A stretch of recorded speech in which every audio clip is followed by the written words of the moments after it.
guys, I'm Heather T, and this is LulaRoe Heather T, aka the Glitter Room, and this is my why video.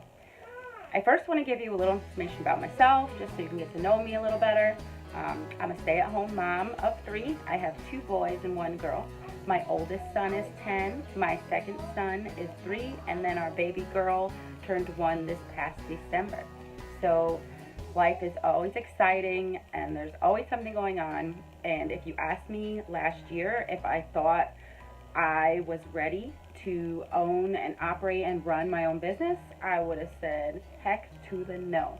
But I decided to do it anyways, and this is why. I became a mom at the young age of 19. I still had so much to learn. I really didn't know anything at all. In fact, I still don't know a lot, and I'm still learning every day. But I felt like there was a lot of transitioning that happened over these last 10 years, between the ages of 20 and 30. So I began to transition from the self-centered teen mindset to the bigger picture type of mindset, where you're thinking about other people and other things, not just yourself. I started to think about my life so far, things that I've accomplished already, things that I've still yet to accomplish.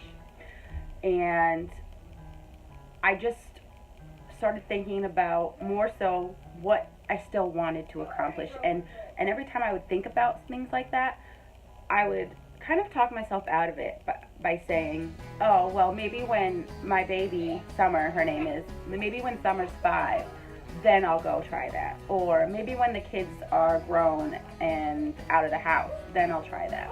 So I kept talking myself out of things before I really even gave them a chance. And I had taken on this mindset that when I'm a mom, that's all I have time for. I didn't have time for anything else but being a mom. I can't imagine I'm alone on this. I often find myself putting me last on my list of priorities. And I feel like a lot of moms probably do that. So I finally decided to do something for me. I finally decided to bump myself up on that list and put myself first. And it all started when I was listening to this podcast one day. This woman, I thought she was fantastic. She was a mom, but she ran her own gym, and she had accomplished a lot, and she was doing a lot, and she was very successful. And I said, well, I want to do that too. I can do that too. And one of the things that she said that really just resonated with me was that she wanted to build a legacy for herself.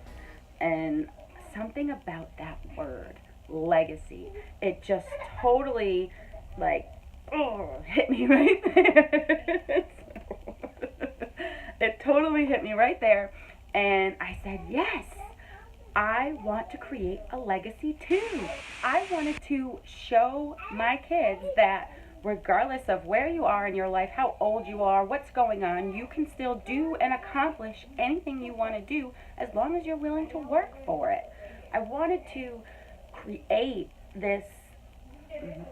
I wanted to recreate myself so that years down the road, my kids still would smile and be proud when they talk about all the things that their mom did, all the things that their mom taught them and showed them as they go on to be successful individuals in life. And I just thought the word legacy was so perfect to describe what I had been missing, how I had been feeling, and what I wanted to do. I mean, don't get me wrong. I love being a stay-at-home mom. I love my children. I just felt like it started to be kind of like Groundhog Day-ish, where it's just the same things day in and day out. And I love consistency. I love routines, but I felt like it was getting to be a little too consistent and a little too routine-like. And, I've always been somebody who's had a job. The day I turned 16, I went out and got my first official job. Before that, I was a babysitter. I always had my own income. And when I had my second son, I stopped working. I didn't go back to work. And then less than 2 years later, my daughter was born. So, going back to work was out of the question. At least I thought it was. And now I feel like, yes, I do want to work. I miss working. I miss being a part of that team. I miss having those types of responsibilities. I miss the adult interaction. I mean, I'm only human. So I really just felt that, yes, I'm meant to be a stay-at-home mom, but I also felt like I am meant to do more. But the jobs that I've had in my past, I was in the food service industry. I was a waitress for a long time. I was the catering coordinator of Panera for a long time. And I knew I didn't want to do that again. I didn't want to have a job like that. I still wanted to be challenged. I wanted a job that would challenge me. I wanted a job that I could grow in. I wanted a job that really didn't have a cap, like it didn't have a ceiling, a limit. And that when I was going through this and thinking about all this, it was about the same time that I discovered LulaRoe. A old friend from high school became a consultant. She added me to her group, and for the first few months I was resistant. I was like, no, I'm not going to be a trend follower. I don't, they can go love their leggings all they want. I'll go buy my $3 Walmart ones and I'll be happy. And then one day I gave in and I decided to see what all the fuss was about. Boy, was I wrong. Like, I wished I had bought them sooner. I was like, oh my God, these are so incredibly soft. They're so incredibly comfortable. I just was blown away because I am a comfortista. It's a word that I made up to describe my style, sense, or lack thereof. I always will choose comfort over fashion. More often than not, if I wear jeans or any type of pant that is not like legging or yoga or sweatpant, I will change halfway through the day. And I just was feeling frustrated about this. I wished that I could have both, but it just didn't seem to happen. I couldn't have comfort and cuteness. And let's face it, we all want to be hot moms, right? I mean, duh.